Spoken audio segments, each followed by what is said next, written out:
La soberanía de Dios, como lo hablamos la semana pasada, es el derecho, pero a la vez es el poder que Dios tiene de obrar todo según el consejo o el placer de la voluntad de Dios. Vimos la semana pasada de que esta soberanía de Dios requiere tres condiciones para que entonces se califique como soberanía absoluta.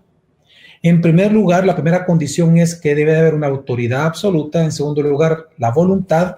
Y en tercer lugar, un poder absoluto. En el caso de Dios, nosotros vemos de que Él es la autoridad, porque su derecho de propiedad sobre la creación le da derecho de gobierno. Si Él es el dueño, Él puede usar, Él puede hacer lo que Él quiera según su voluntad dentro de la creación. Por lo tanto, su derecho de propiedad le da derecho de gobierno. Él es la única, máxima y única existente autoridad sobre toda la creación. Pero también nosotros vemos de que Dios no solamente tiene autoridad, sino que Él tiene una voluntad libre. Cuando Jesús le dijo a la samaritana que Dios es espíritu, está hablando de que Dios es un ser intelectual, es decir, tiene pensamiento, pero también tiene voluntad, tiene una capacidad volitiva. Es decir, Él es voluntad. Su voluntad, de hecho, teológicamente hablando, lo vimos la semana pasada, es la elección libre de todos los atributos morales de Dios. Por lo tanto, nosotros vemos que Dios tiene una voluntad libre de coacción. Dios tiene una voluntad libre para hacer todo según lo que este ser autodeterminado determine en su libre elección según los atributos morales que Él es. Por lo tanto, nosotros vemos de que si Dios es un ser libre, puro, porque recordemos que nosotros somos derivados, somos criaturas, Él no, ese es el ser puro. Entonces significa que Él tiene una voluntad autodeterminada. Por lo tanto, porque Él manifiesta su voluntad, entonces nosotros sabemos que su voluntad es soberana por ser un único ser de la manera en que Dios es. Él es un ser divino. También hablamos de que esta voluntad, hay dos estados en los cuales se manifiesta, que es la voluntad ordenada, lo que Dios ordena para nosotros hacer, y la voluntad decretada, que es la manera en que Dios ha autodeterminado según su elección libre a hacer lo que Él simplemente va a hacer. Pero en tercer lugar, la tercera condición para la soberanía de Dios es el poder, es decir, la fuerza que Dios tiene para ejecutar lo que su voluntad ha decretado. Así que, por lo tanto, si Dios tiene el poder de llevar a cabo todo lo que Él desea, entonces podemos decir de que Él es el Dios soberano. Así que Él es el Dios soberano porque tiene autoridad soberana, voluntad soberana y poder soberano. Pero entonces hoy nosotros lo que queremos hacer, hermanos, es hablar acerca de la doctrina del poder de Dios. Por lo cual yo voy a responder tres preguntas o vamos a hablar tres temas, tres tópicos. En primer lugar, voy a hablar de la naturaleza del poder de Dios. En segundo lugar, los motivos por los cuales Dios hace notar su poder en la creación. Y en tercer lugar, las evidencias que encontramos en la Biblia del gran poder que Dios tiene. Cuando nosotros hablamos de la naturaleza de Dios, tenemos que ver acerca de lo que la Biblia nos enseña con respecto a esta naturaleza del poder de Dios. Dice, por ejemplo, Jeremías 32:17. Ah, Señor Dios, he aquí, tú hiciste los cielos y la tierra con tu gran poder, y con tu brazo extendido, nada es imposible para ti. La Biblia está diciendo de que todo lo que Dios hace, lo hace con gran poder. Este gran poder es muy normal en el Antiguo Testamento que se le llame el brazo de Dios, el brazo extendido, porque imagínense usted una persona haciendo ejercicio en el gimnasio, el brazo extendido, cuando uno va a hacer fuerza o va a mover algo, uno extiende sus brazos para hacer fuerza. Entonces, esta frase tan peculiar se refiere siempre al poder de Dios. Entonces, lo que está diciendo el versículo, Jeremías, el profeta, es que todo lo que Dios hace, lo hace con gran poder. Y por lo tanto, nada, absolutamente nada es imposible para Dios. Ahora, pero entonces, ¿qué significa eso? ¿Qué significa de que nada es imposible para Dios? ¿Qué significa de que Dios hace todo con poder? Hermanos, realmente el poder de Dios es tanto una fuerza, o es la fuerza, pero también es la habilidad que Dios tiene para ejecutar sus decretos como para también hacer valer su derecho de gobierno. Es decir, Dios tiene la habilidad y el poder para cumplir sus decretos, como ejercer su derecho de gobernar. Ahora, este poder de Dios tiene varias características y las vamos a ver. En primer lugar, es una actividad de Dios. Teológicamente, hermanos, a la actividad interna de Dios se le llama voluntad, lo cual hablamos la semana pasada. Esa es la actividad interna de los atributos de Dios. Se le llama teológicamente la voluntad de Dios. Pero a la actividad exterior se le llama poder. Se le llama el poder de Dios. Así que ordinariamente el poder de Dios, hermanos, no es un acto únicamente, sino que es la habilidad de Dios para poner cualquier cosa en acción, incluso desde antes de ser creada. Y este es el punto. ¿Por qué decimos que el poder de Dios también es una habilidad? Porque la pregunta teológica es, si solo es fuerza, la pregunta es, entonces significa de que Dios fue o no fue poderoso antes de la creación. Él siempre ha sido poderoso, porque si solo decimos que el poder de Dios es fuerza, es decir, acción, entonces alguien podría decir, bueno, entonces Dios nunca fue antes de la creación todopoderoso, sino que hasta que creó, Él se volvió todopoderoso, lo cual sería una herejía. Entonces, realmente el poder de Dios no solamente es una fuerza, sino que es la habilidad que Dios siempre ha tenido, indistintamente si Él hizo algo o no había hecho algo, me refiero en términos de creación, indistintamente eso, desde antes de que Dios cree algo, Dios ya es poderoso.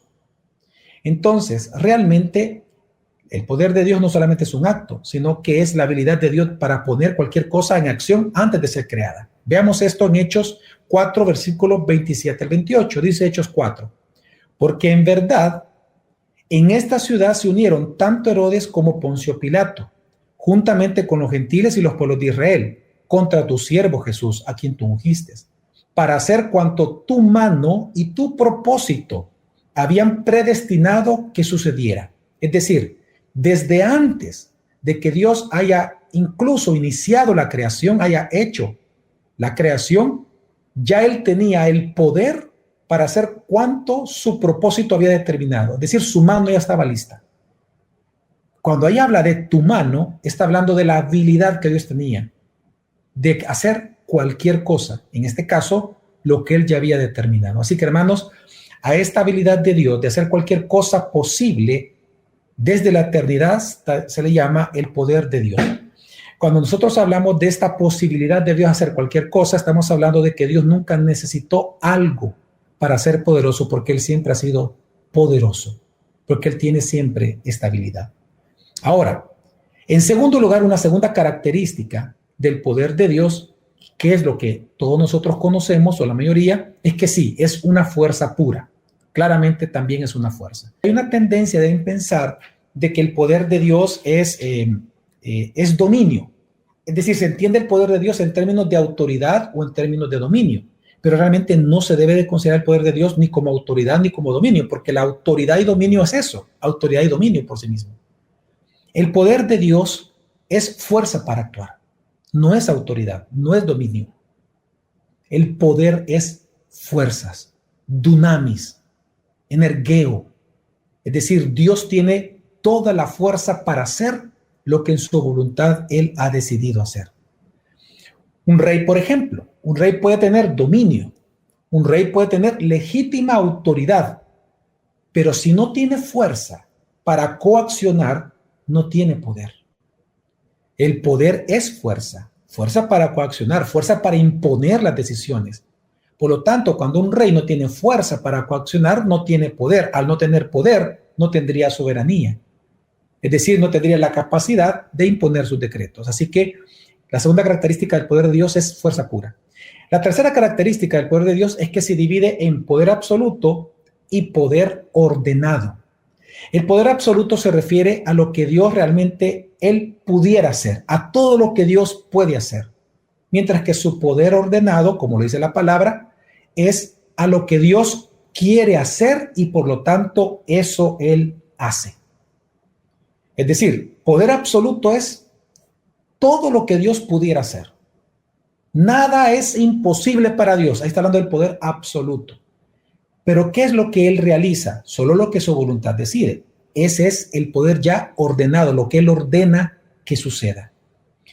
Un versículo muy clásico para entender y ver cómo funciona el poder absoluto y el poder ordenado es en las palabras de nuestro Señor Jesucristo. Cuando Él estaba ya sufriendo antes de su muerte, en Marcos capítulo 14, versículo 36, Jesús dijo y decía: Abba Padre, para ti todas las cosas son posibles. Entendamos la teología aquí de Jesús. Jesús está diciendo: todo es posible para ti, Padre, yo lo sé. Aquí está hablando del poder absoluto de Dios. Pero, ¿qué dijo después Jesús inmediatamente? Aparta de mí esta copa, pero no sea lo que yo quiero, sino lo que tú quieras. Ya estamos hablando del poder ordenado. Es decir, lo que Dios quiere, eso decide, y lo que Dios decide, Él ordena. Y lo que Él ordena, Él ejecuta con su poder, poder ordenado. Una cuarta característica del poder de Dios es que el poder de Dios revela los otros atributos de Dios. Hermanos, el poder de Dios realmente es lo que hace posible que usted y yo percibamos, por ejemplo, la bondad de Dios, que podamos experimentar su gracia y que se nos sea aplicada a nosotros la salvación y la misericordia de Dios. Sin su poder, las promesas de Dios serían mentiras. Sin el poder, su justicia sería un abuso. Dios sin su poder, su amor sería una hipocresía. Y su mera existencia sería un cuento de hadas para nosotros. Porque, hermanos, es en la majestad del poder de Dios que nosotros podemos ver las perfecciones de Dios. Lo que hace posible poder, lo que hace posible que nosotros percibamos, entendamos, disfrutemos, experimentemos los atributos de Dios, es el poder de Dios. Sin su poder no podríamos ni siquiera conocer a Dios, porque Él no tendría el poder de autorrevelarse a nosotros, ni en su revelación general o natural, ni en su revelación especial que es la Escritura. El poder de Dios es lo que hace posible todo eso para nosotros. Pero también una quinta característica del poder de Dios es que el poder de Dios, hermanos, es Dios. Es decir, Dios es su poder. Como todo atributo de Dios, su poder es parte de su esencia y es parte, obviamente, de su naturaleza divina. Dios es poder en sí mismo. Es decir, que Dios no necesita de nada externo para él ser poderoso. Dios no desea poder. Dios no extraña poder. Dios no puede aprender poder. Él es poderoso. Veamos la diferencia con nosotros los seres humanos. Fíjense, veamos, la fuerza y el poder de los gobernantes de aquí en la tierra. Piensa en un rey, piensa en un presidente. La fuerza y el poder de cualquier gobernante en la tierra es derivado. Dios lo concede. Si se da cuenta, ningún presidente, ningún rey, vamos a pensar en un papá o en un jefe que obviamente tiene poder en una empresa. Un empresario, un dueño, ¿verdad? Un jefe en una unidad. El poder de ellos no es un poder inherente en ellos, es un poder concedido. Se les ha dado autoridad y se les ha dado poder para gobernar. ¿Y dónde radica el poder de un ser humano? Pongámonos a pensar en un jefe de una empresa. Su poder está en la gente que está trabajando con él. Si la gente ya no le obedece, él pierde poder. Esos son los famosos golpes de Estado en el caso de los presidentes. Cuando él pierde esa fuerza para imponer su voluntad a través en el caso del poder militar, entonces y este poder militar va en contra de él, es decir, que ya no tiene esa autoridad frente a ellos, él pierde soberanía, él perdió su poder. Porque el poder del hombre no está, yo no tengo el poder, por ejemplo, de meter mis ideas en mis hijos. Yo no tengo el poder de mover masas. Usted no tiene ese poder. Nadie lo tiene. Pero mediante el convencimiento y la autoridad hay maneras. Entonces, si esto es así en el ser humano, ¿lo será así en Dios? No. El poder de Dios es inherente. Por eso dice el Salmo 62:11. Una vez ha hablado a Dios, 2 veces he oído esto, que de Dios es el poder. Cuando dice esa frase, que de Dios es el poder, está diciendo que Dios es poderoso. Él es poder. Por lo tanto, hermanos, Él puede hacer todo de la nada. Él puede hacer todo sin esfuerzo. Él puede hacer todo sin ningún medio. Y si Él va a hacer algo a través de algún medio, como también lo vemos en la Biblia, Él mismo tiene el poder primero de crear ese medio. Él lo determina cuál medio va a ser creándolo. Así que por eso es cuando decimos que Dios es poderoso, significa que Él es poder. Hechos de los Apóstoles, por ejemplo, capítulo 17, versículo 25 dice que Dios, ¿verdad?, ni es servido por manos humanas como si necesitara algo, puesto que Él da poder, da a todos vida y aliento y todas las cosas. Este versículo está hablando exclusivamente del poder de Dios. Él dice que Él no necesita ningún tipo de ayuda porque Él en sí mismo es poderoso. Por el contrario, somos nosotros, las criaturas, las que necesitamos de su poder para vivir, poder, obviamente, para existir, poder para hacer cualquier cosa, y somos nosotros los que le pedimos a Dios que en su poder nos dé lo necesario para vivir. Lo que está diciendo la Biblia es que todos dependemos de Dios, pero Dios, porque es poderoso, Él no depende de nada ni de nadie, porque su poder es puro, porque su poder es parte de su esencia. Así, por eso es que leímos Isaías 40:28 en el sermón pasado, que así Dios nunca se cansa ni se agota, porque Él es poder, poder puro. No se cansa ni se agota nunca. Por eso es que, hermanos, este punto es importante que reflexionemos en lo siguiente. Por eso es que usted puede entender por qué todas aquellas personas, aquellos personajes que dicen que ellos tienen el poder de declarar. Por ahí he visto un par de personajes, falsos maestros, que han dicho que ellos, porque tienen esa famosa que ellos le llaman unción apostólica, dice que ellos decretan, hablan de decretos, que algo que es exclusivamente de Dios. Ellos decretan, dicen yo decreto, yo declaro, yo confieso, yo ordeno al coronavirus que se vaya. Y resulta que hoy no tiene culto porque no puede parar el coronavirus. ¿Por qué? ¿Por qué quedan en ridículo? Porque el poder solo Dios lo tiene. Nuestro poder es derivado. Necesitamos de Dios. En el caso de Dios, Él no necesita de nosotros. Por eso es que todo este tipo de falsas teologías, realmente, cada uno de estos personajes son ladrones de la gloria de Dios. ¿Por qué son ladrones de la gloria de Dios? Porque el poder es parte de su gloria. La gloria teológicamente es la suma de sus atributos y poder es uno de ellos. Así que cuando alguien dice, yo declaro, yo confieso, o lleva a una congregación a decir todo eso, ellos son ladrones de la gloria de Dios. Están queriendo usurpar el trono mismo de Dios. Una sexta característica del poder de Dios es que su poder posee una grandeza extraordinaria. Esto está en Efesios, y el cual es la extraordinaria grandeza de su poder para con nosotros los que creemos.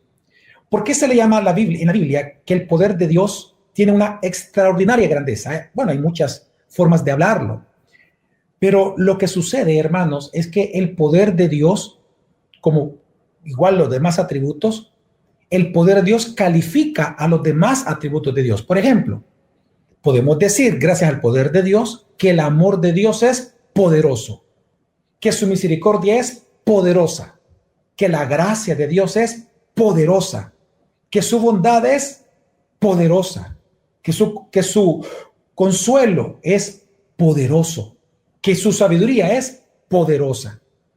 Pero también los demás atributos califican su poder. Por eso podemos decir que el poder de Dios es bondadoso, que el poder de Dios es sabio, que el poder de Dios es santo, que el poder de Dios es amoroso, que el poder de Dios es justo. Por eso es que esta grandeza del poder de Dios, nosotros la podemos resumir teológicamente de la siguiente manera. En primer lugar, podemos decir que el poder de Dios es infinito. Así como Dios es infinito, así es su poder. ¿A qué nos referimos con eso? Que el poder de Dios es sin límites, es incontenible. El poder de Dios es irresistible. El poder de Dios es eficaz. Siempre se va a cumplir. Siempre Dios va a lograr lo que Él quiere. Pero también, parte de su grandeza es que el poder de Dios también es supremo. ¿Qué significa eso? Bueno, que Él es incomparable, que Él es único, su poder es único, su poder es singular, su poder es ideal. También vemos que el poder de Dios es autoexistente y autosuficiente. Es decir, que Dios, hermanos, no necesita nada, sino que Él da a todos, como lo leímos en Hechos, y todo depende de Él. Bueno, si leemos Hechos 17, unido a otros textos, dice, 25 y 28 dice, Él da a todos vida y aliento y todas las cosas. Y luego dice el 28, en Él, en Dios, vivimos, nos movemos y existimos. Estas tres palabras, lo que está diciendo es tal cual como usted lo lee. Lo que está diciendo la Biblia es que es gracias al poder de Dios que usted y yo vivimos. Es gracias al poder de Dios que dice ahí, nos movemos. Si yo muevo mis manos en este momento y estoy hablando, es por el poder de Dios. El poder no es inherente en mí, es derivado. Él, por eso dice también en el Antiguo Testamento, que el día que Dios quiera, Él retira, Él quita con su poder el aliento de vida y por lo tanto el espíritu regresa al creador, al que lo creó. Eso habla del poder de Dios. Por el poder de Dios es que estamos vivos. Es que usted está en el webinar y yo estoy aquí, el privilegio de compartirle este estudio bíblico. Es por el poder de Dios. Si no fuera por el poder, no nos pudiéramos mover, dice Pablo. Y luego dice, y existimos. Así que, hermanos, lo que está enseñando la Biblia, si ya lo hablamos teológicamente, es que Dios es el que da poder a las segundas causas. Y tiene poder para crear segundas causas. Él es la primera. La segunda causa es toda la creación, todo lo que Él ha creado. Así que Dios es el que da poder a las segundas causas. Pero también cuando hablamos de la grandeza del poder de Dios, estamos hablando de que Dios es inmutable. Su poder es inmutable porque Él es inmutable. Su poder no se cansa ni se agota. Su poder es siempre. Pero también su poder es infinito. Como les decía, sin límites, incontenible. Y es a esta característica de infinito, por esta característica, es que se le llama omnipotencia.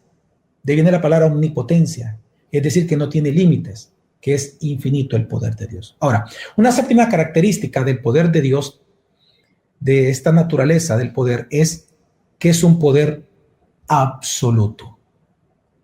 Hermanos, el poder de Dios no puede ser coaccionado, no puede ser sobornado, no puede ser obligado, no es transgredido. El brazo de Dios no puede ser doblado, sino que es un poder libre y es un poder ilimitado. Y esto es importante reconocerlo, porque piensa en tu vida en este momento.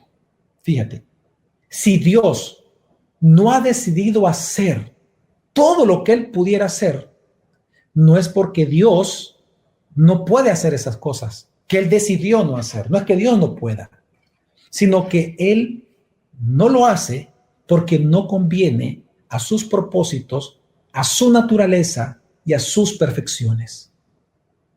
Es decir, en la autolimitación de Dios en su poder, Dios demuestra ahí mismo que Él es el Todopoderoso. Y el ejemplo más claro que vemos es la cruz. La encarnación de Dios. ¿Cuál ha sido la más grande humillación voluntaria a la cual Dios se sometió? Hacerse un hombre, en el caso del Hijo.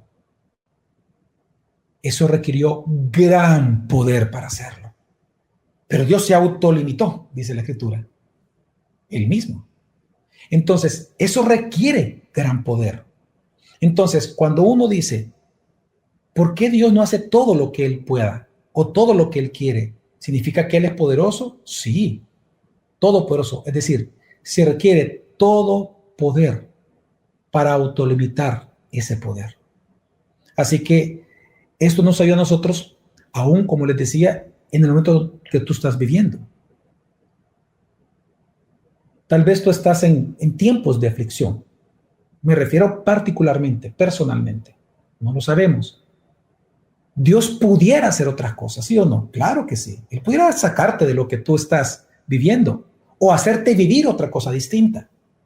Pero si Él decidió soberanamente que tú vivas eso, tienes que confiar y descansar en el poder de Dios, de que entre todas las posibilidades, Dios ha elegido esto, porque esto para Él, para sus propósitos, es bueno, es agradable, es perfecto.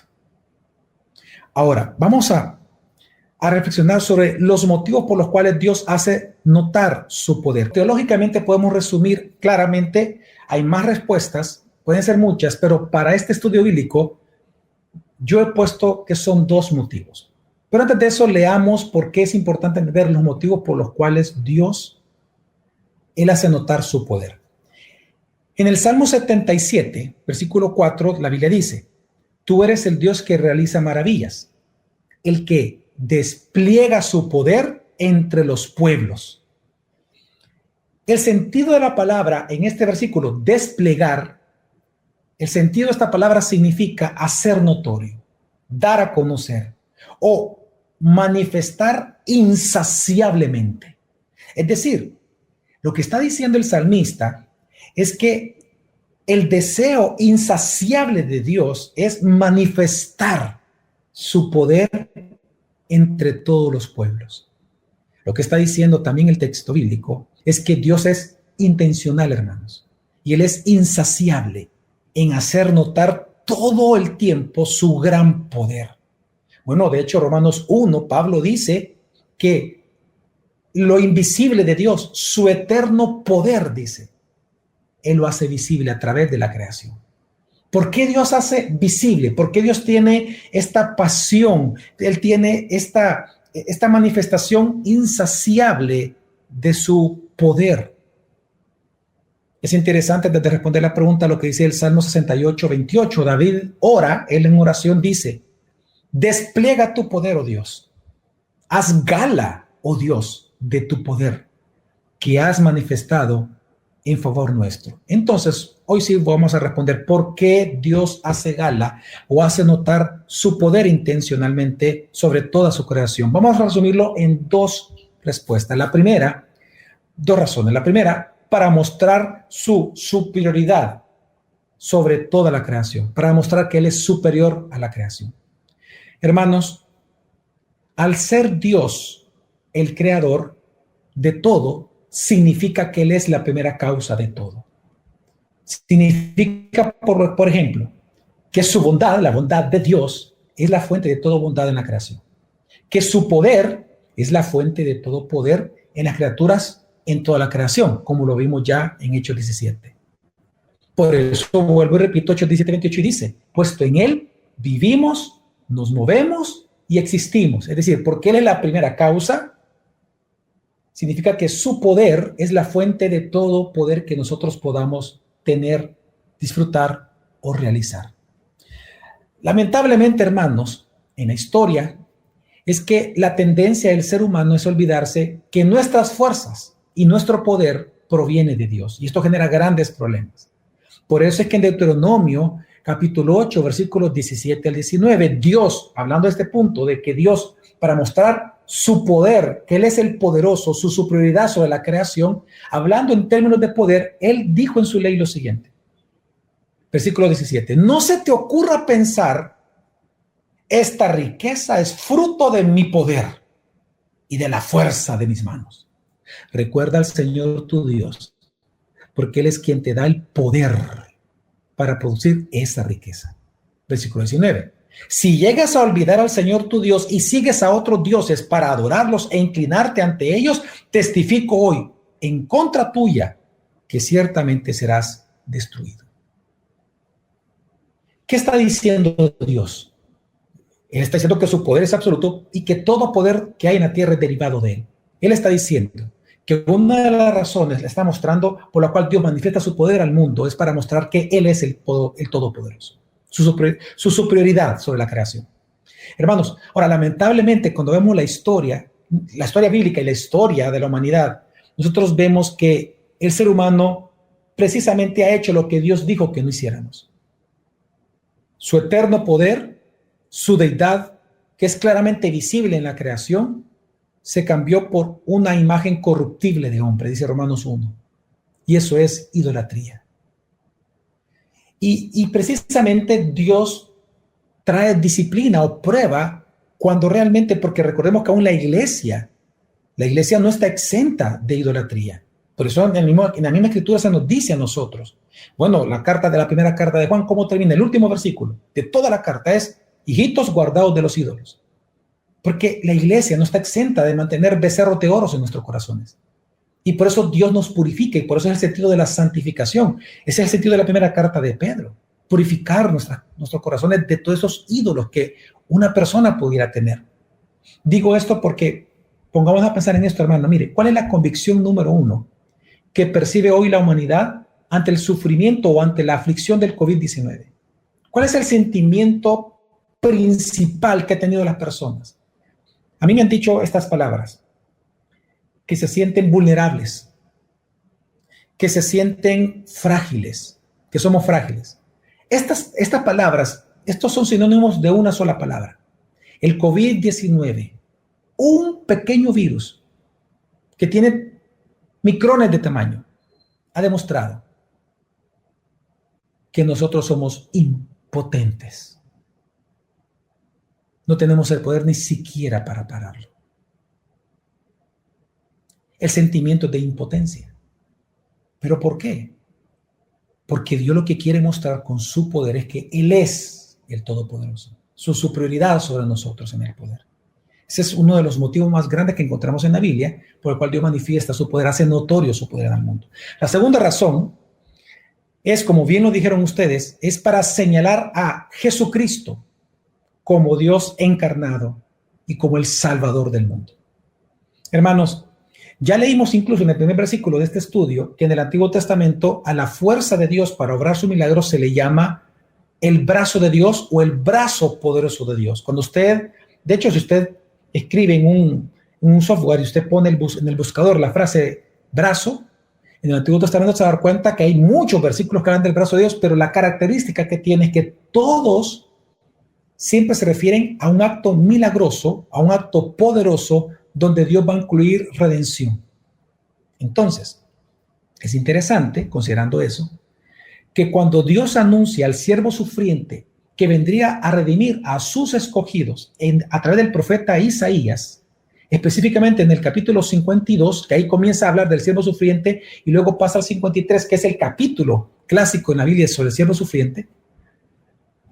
En el capítulo 52, versículo 10, Dios dice y Dios presenta a Jesucristo, a Dios encarnado, como el brazo santo del Señor. Y eso es maravilloso, lo que está diciendo Dios, hermanos, que Jesucristo es el poder encarnado. Porque siendo que Él es el brazo santo que sería extendido al mundo, que vendría a encarnar al mundo para ser el Salvador y nuestro Redentor. ¿Qué significa eso? Significa entonces que Isaías estaba anunciando que una de las señales inequívocas para reconocer al Mesías es que Él haría las obras que solo Dios Todopoderoso puede realizar, su brazo poderoso. Entonces, por eso que no es de extrañar que uno de los testigos que encontramos en el Nuevo Testamento que señalan a Cristo, que se llaman señales milagrosas, porque una señal es lo que hace apuntar a Cristo, apuntar a algo, en este caso a Cristo. Por eso es que nosotros vemos que Jesús realizó muchos milagros, obras portentosas, porque cada una de ellas eran señales milagrosas que señalaban que Jesús es el brazo de Dios para redimir. Bueno, y nosotros lo vemos en la Escritura, ¿no? Jesucristo mostró poder sobre los elementos naturales como Dios lo muestra en el Antiguo Testamento. Jesús mostró tener poder sobre las enfermedades como Dios lo mostró en el Antiguo Testamento. Jesús mostró incluso tener el poder de saber lo que las personas estaban pensando mientras Él hablaba, algo que solo Dios, el Todopoderoso, mostró en el Antiguo Testamento. Incluso Jesús resucitó muertos, Algo que solo el Antiguo Testamento habló que Dios tenía el poder para hacerlo. ¿Se recuerdan a Abraham? Él dijo, que la Biblia nos dice en el Nuevo Testamento que parte de la confianza de él es que él sabía que Dios podía incluso resucitar, levantar de las cenizas a su hijo Isaac. Ese poder divino solo en Jesús se le dio. Entonces, por eso es que el Nuevo Testamento le habla de estos milagros como señales, porque señalan la deidad de Jesucristo. Y por eso también vemos en el Nuevo Testamento, en Apocalipsis, que los 24 ancianos le van a decir, le diremos, te damos gracias, Señor Dios, el Todopoderoso, el que es y el que siempre fue, porque ahora has tomado tu gran poder y has comenzado a reinar. Por eso que no es de extrañar, hermanos, que incluso en Apocalipsis capítulo 1, versículo 8, Jesús mismo se llama a sí mismo el Todopoderoso, porque Él es el Todopoderoso. Él es el poder encarnado de Dios, el brazo santo de Dios encarnado. Él es Dios. Ahora, en el tiempo que nos resta, quiero hablar de las evidencias que vemos en la Biblia del poder de Dios. ¿Cuáles son estas evidencias? Las he clasificado para comprenderlas un poco mejor y un poco más fácilmente. En primer lugar, porque evidencias, hermanos, del poder de Dios, sin exagerar, podemos encontrar en cada página de la Biblia, en cada hoja. Encontramos un acto poderoso de Dios. Entonces, para poder clasificar esto, lo he hecho de la siguiente manera. Una evidencia, la primera evidencia del poder de Dios es la misma creación. La vemos en la creación. Génesis 1:1 dice, en el principio Dios creó los cielos y la tierra. Es decir, Dios creó todo sin instrumentos. Él creó todo sin medios. Él creó todo de la nada. Inclusive, Él creó el tiempo dentro de su creación. Es decir, Él solo habló y las cosas sucedieron. En la creación nosotros vemos el todo poder de Dios. Tanto que incluso en Génesis 1:1, desde ahí nosotros vemos que Él es el que establece las segundas causas. Las segundas causas es toda la creación. Todo cuanto existe y sigue funcionando es por Dios. Eso lo vamos a ver la siguiente semana cuando hablamos de la providencia de Dios. La providencia de Dios es la continua ejecución del plan de Dios en el día de hoy. A esa preservación en la ejecución del plan de Dios se le llama providencia. Pues nosotros vemos que parte de la providencia de Dios son las segundas causas. Todas las confesiones hablan de eso, de las segundas causas. Eso lo vamos a hablar más adelante en la siguiente estudio bíblico. Pero lo que está diciendo aquí Génesis es que Dios da poder, por ejemplo, para que el ser humano se reproduzca. Dios dijo que así tenía que ser. Pero esa capacidad o ese poder que tenemos los seres humanos para la reproducción es un poder recibido. En todo caso, es un poder de segunda causa. Nosotros, es cierto, la mujer es la que queda embarazada, la mujer es la que pare, el hombre es el que obviamente está involucrado en este proceso de procreación. Pero ¿quién da el poder de todo eso al ser humano para que todos los días pase eso en todo el mundo? Dios. Lo leemos en Génesis 1:24, dice, entonces Dios dijo, produzca la tierra seres vivientes según su género. Aquí está ya Dios ordenando a las segundas causas producir. Dice, según su género, ganado, reptiles, bestias de la tierra según su género, y así fue. Y así lo vemos en cada día de la creación. Así que en la creación, hermanos, vemos el gran poder de Dios. Pero también otra evidencia del poder de Dios es en la caída del ser humano. Vemos el poder de Dios en ejecutar, por ejemplo, su juicio y maldición sobre Adán y Eva, pero también vemos su poder obrando en el plan de salvación que Él les propone cuando Él viene y da su promesa de la simiente.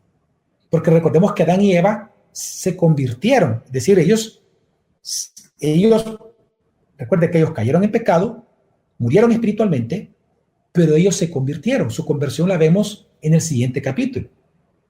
Cuando nosotros vemos que Adán creyó en la promesa, automáticamente por creer esta promesa de la simiente le cambió el nombre a Eva. Esa es la evidencia que tenemos de su conversión. Él le puso el nombre a Eva, le cambió el nombre, ya no más varona, sino que Eva, porque va a ser madre.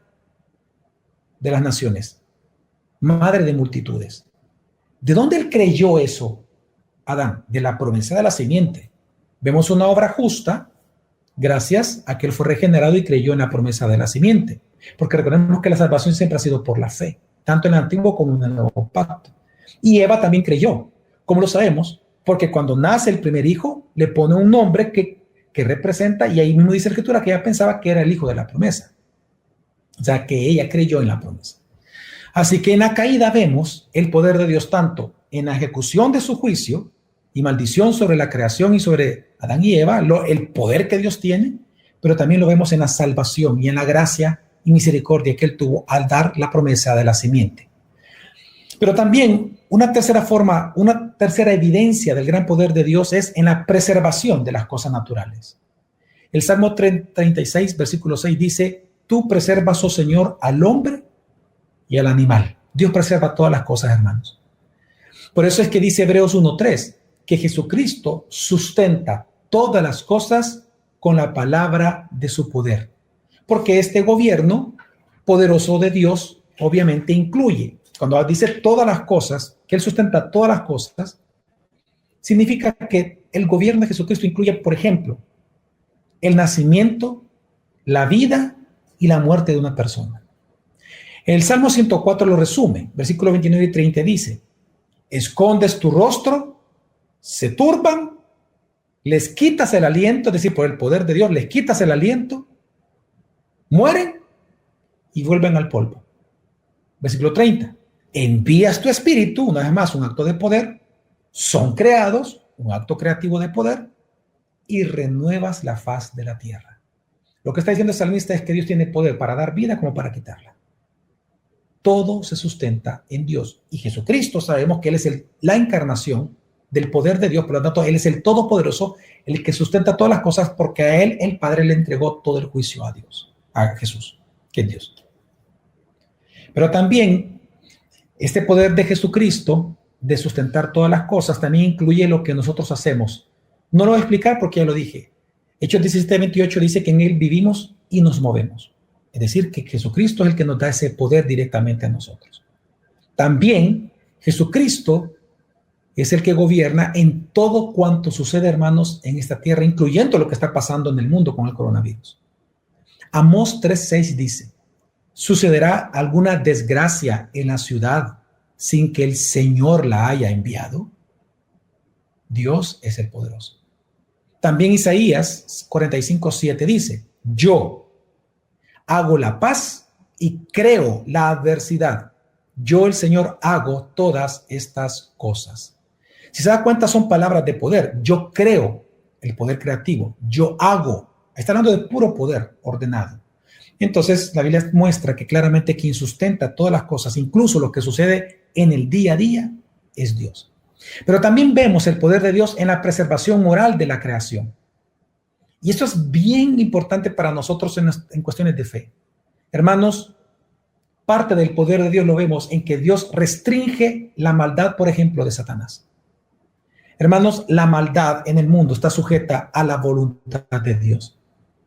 Por eso es que nosotros vemos que en el caso de Job en el Antiguo Testamento y en el caso de Pedro en el Nuevo Testamento, en ambos casos Satanás pidió permiso a Dios para zarandearlos a ambos.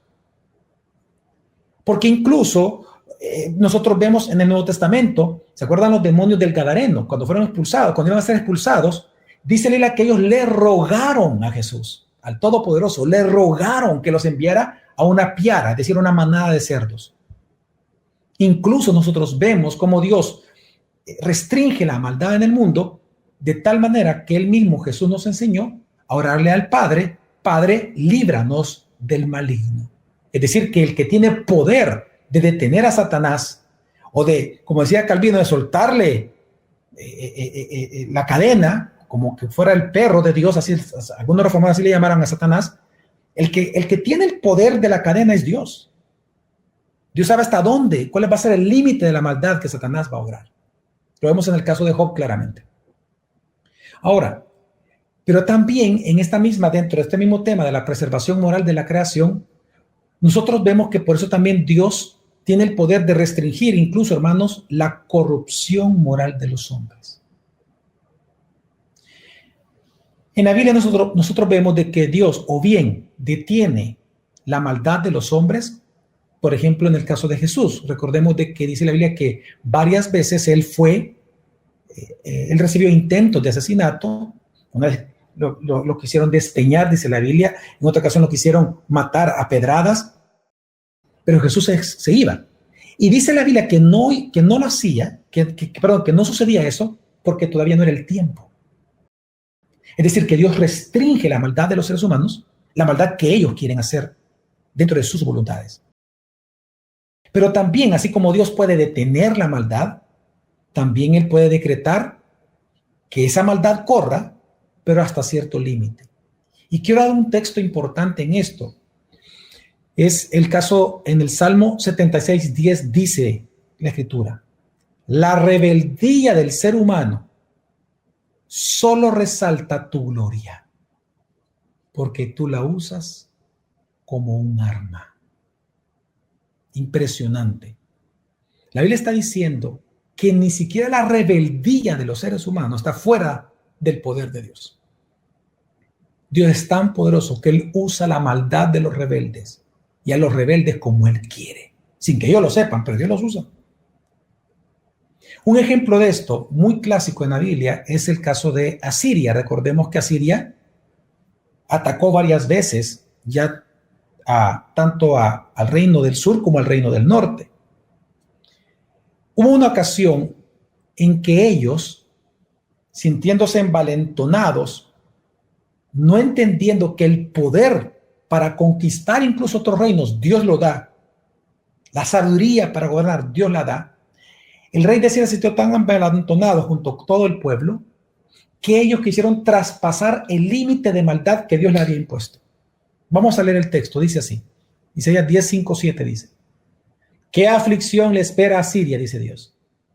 Pero vea usted cómo le llama Dios a Asiria. Le llama la vara de mi ira. ¿Por qué le llama Dios a Asiria la vara de mi ira? Dice: yo la empleo como garrote para expresar mi enojo. Envío a Siria contra una nación pagana, contra un pueblo con el cual estoy enojado. Ahí se está refiriendo, en este caso, a a Judá, con la cual estoy enojado. Asiria los saqueará y los pisoteará como a polvo debajo de sus pies. Pero el rey de Asiria no comprenderá que es mi instrumento. Dios lo que está diciendo es que él usa la maldad del ser humano. Pero si seguimos más adelante, porque el texto es largo, no lo puse, pero si seguimos leyendo, lo que vemos es que Dios luego lo que hace es, Él anuncia que lo va a castigar a Asiria. ¿Por qué? Porque Asiria se sintió tan envalentonado con ese poder que Dios le dio y con ese decreto de Dios de que su maldad no fuera totalmente detenida, que Él quiso atacar a Judá. Él quiso atacar a Israel. Y Dios les dijo: no, yo no te he puesto para eso ahorita. Pero como tú quieres traspasar este límite, entonces Dios les dice que los va a castigar. Lo interesante es que en todo este texto, cuando él anuncia que va a castigar a Asiria, Él se presenta como el Todopoderoso. El Todopoder. Otro ejemplo que nosotros vemos como Dios restringe la maldad de los seres humanos y la usa a su antojo es el caso de los egipcios. Recuerden ustedes que Dios les dijo al pueblo hebreo: vayan y pídanle las riquezas a los egipcios. Y después les dice a las mujeres: vayan, las mujeres pídanle a las vecinas egipcias que les den las joyas, que les den todo. Usted se imagina eso y quiere decir: pero ¿cómo me la va a entregar? Efectivamente, ellos salieron ricos de Egipto, porque los egipcios le dieron los tesoros al pueblo hebreo. ¿Cómo fue posible eso? Dios lo hizo. Dios restringió la maldad por un momento para que ellos actuaran con bondad sobre el pueblo hebreo. Así, hermano, nosotros vemos como Dios restringe la corrupción moral, la corrupción de Satanás, la corrupción moral de la creación, pero también, por ejemplo, de una manera positiva, vemos, hermanos, que Dios gobierna la bondad de los justos. ¿Cómo Dios gobierna nuestra bondad? Bueno, Él produce, dice la Biblia, Él es el que produce en nosotros el querer como el hacer lo que Dios ordena, por su buena voluntad. Él produce acto de poder. Él produce en nosotros el querer y el hacer. Filipenses 2:13. También dice que Él preparó de antemano las obras justas para que nosotros las cumplamos. Así que, por lo tanto, nosotros, por este gran poder de Dios, vemos que en la historia de la iglesia, vemos cómo Dios ha protegido la iglesia. Un ejemplo en el Antiguo Testamento es el libro de Ruth, el libro de Esther. En el Nuevo Testamento nosotros vemos que Jesús dijo que las puertas del Hades no prevalecerían contra la iglesia, algo que lo vemos nosotros hoy en día. Pero otra evidencia que vemos en la Biblia del gran poder de Dios, hermanos, es en los juicios. En número 5, en sus juicios. Solo 2 ejemplos voy a dar. El diluvio, vemos en el diluvio que es un gran poder de Dios, fue un juicio a la humanidad, pero a la vez vemos el gran poder de Dios obrando. Lo vemos en la historia de Israel, lo vemos en el Nuevo Testamento y lo vemos en nuestro tiempo que Dios obra con poder. Y también nosotros vemos en sus juicios cómo Dios usa medios. Él usa la fuerza de la naturaleza en el caso del diluvio. En este caso vemos cómo Dios, si bien es cierto, para el mundo, el COVID es un juicio que hace reflexionar, para nosotros los cristianos es una prueba de fe en la cual nosotros nos ayuda a tener más esperanza y confianza en la protección de Dios. El COVID nos da la oportunidad de disfrutar a Dios, de conocer a Dios, su bondad y su misericordia. Nosotros vemos en la encarnación de Dios. La encarnación de Dios requirió un gran poder. La unión hipostática de Jesucristo requirió tremendo poder. En segundo lugar, su concepción. Nos enseña la Biblia que fue un acto de poder, porque el ángel Gabriel le dijo a María que el poder del Elión, el poder del Altísimo, te cubrirá con su sombra. Es más, está interesante lo del poder, que incluso cuando Jesús creció, dice la Biblia que Dios lo ungió con gracia y con poder, Hechos 10:38. También nosotros vemos que en su ministerio Jesús hizo milagros como señales de ser el Todopoderoso encarnado. Y en la cruz, incluso a Jesús se le llama Cristo, el poder de Dios. ¿Por qué se le llama Jesús en la cruz? Se le llama Cristo, el poder de Dios, porque Él es el poder por el cual Satanás y el pecado fue vencido. Jesús es el poder encarnado de Dios, pero la forma en que Dios venció el pecado y la forma en que Dios venció a Satanás fue en la debilidad de la cruz.